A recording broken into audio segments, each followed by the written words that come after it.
Magandang araw po sa ating lahat at sorry po sa late na pagsasalita dahil ako po yung nagtatrabaho at meron lang po akong kaunting ibabahagi po sa ating lahat ngayong gabi ay matatagpuan po dito sa Acts 20:35. Sabi po niya dito na we should remember the words that the Lord Jesus said. Giving gifts is more satisfying than receiving them. Sabi po niya. Kaya as we celebrate po sa Paskong ito, ay nakaakibat po doon sa napakinggan po natin na salita ng Diyos na siyang ibinahagi po ng aking asawa na patungkol po sa pagbibigay. Kundi sa pamamagitan po ng ating Panginoong Hesus ang siyang ibinigay niya po ang tularan natin na siyang ibinigay po niya ang kanyang buhay.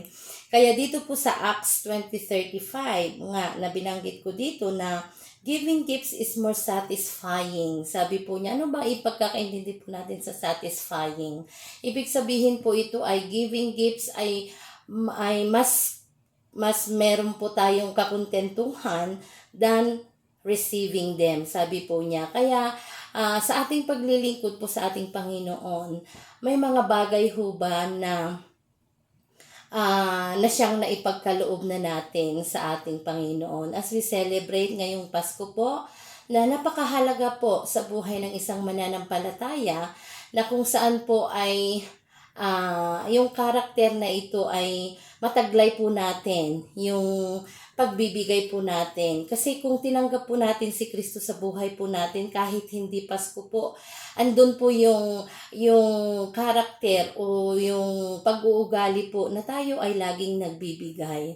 Kaya sa buhay po nating mga mananampalataya, ito po yung taglayin po natin na huwag po nating walain dahil dito po nag-iilaw, sabi nga po ng ating preacher na si Jesus ay ilaw po natin. Siya ang light of the world. Amen? Kaya yung ilaw po natin, huwag po nating itago, kundi paningningin po natin sa buhay po natin. Amen ho ba? Saka itong Pasko po ay sana po yung lahat na po na ating matatanggap ngayon ay sabi nga niya na it's more satisfying. Giving gifts is more satisfying. Noon nga, sabi nga niya doon sa wise men, na 3 wise men po ay ano ho ba yung mga pinagkaloob nila? May gold, may pabango po, may myrrh, and incense. Kaya sa panahon po natin ngayon, okay na pong magbigay, wala na po tayong mga gold. Amen? Parang ang hirap pong ialay ang gold. Pero salamat sa Panginoon dahil anuman ang laman ng puso po natin, yun po ang pwede nating ipagkaloob sa Paskong ito.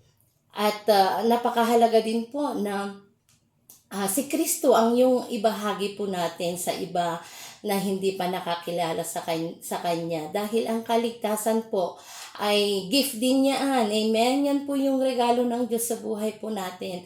Dahil sa Kanyang pagkapanganak as we celebrate today, sa Paskong ito, yun po yung buhay na siyang ipinagkaloob niya. Dahil kung hindi siya ipinanganak, walang naipako. Amen? Kaya napakahalaga po ang buhay ni Kristo na siyang sineselebrate po natin ngayon. Kaya salamat po sa church ninyo na siyang patuloy po na nagiging bahagi po kami sa gawaing ito at patuloy po tayong maglingkod sa Panginoon dahil alam po natin na lahat po ng pagpapagal po natin sa Kanya ay hindi po nasasayang. Kaya salamat po sa mga lingkod ng Panginoon na siyang patuloy na ginagamit at nag-i-spread po ng Word of God at kaligtasan.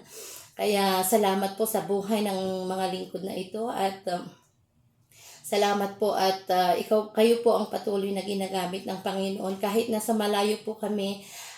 Ibang aspeto po na siyang ginagamit din kami ng Panginoon. Kaya pagpalain po tayo lahat ng Panginoon at magpatuloy lang po tayo dahil ang Diyos po, ang Kanyang pangako ay totoo at buhay. Dahil sabi po nga niya na Jesus is the way, the truth, and the life. Kaya mamuhay po tayo na may katotohanan. Amen. Panghawakan po natin ang kanyang mga pangako. Dahil ang Diyos po ay laging andyan at meron po siyang ipinangako na mas maganda dahil magkakaroon po tayo ng buhay na walang hanggan. Salamat po sa inyong lahat at maligayang Pasko at manigong bagong taon po sa inyong lahat. Salamat po. God bless us all. Bye.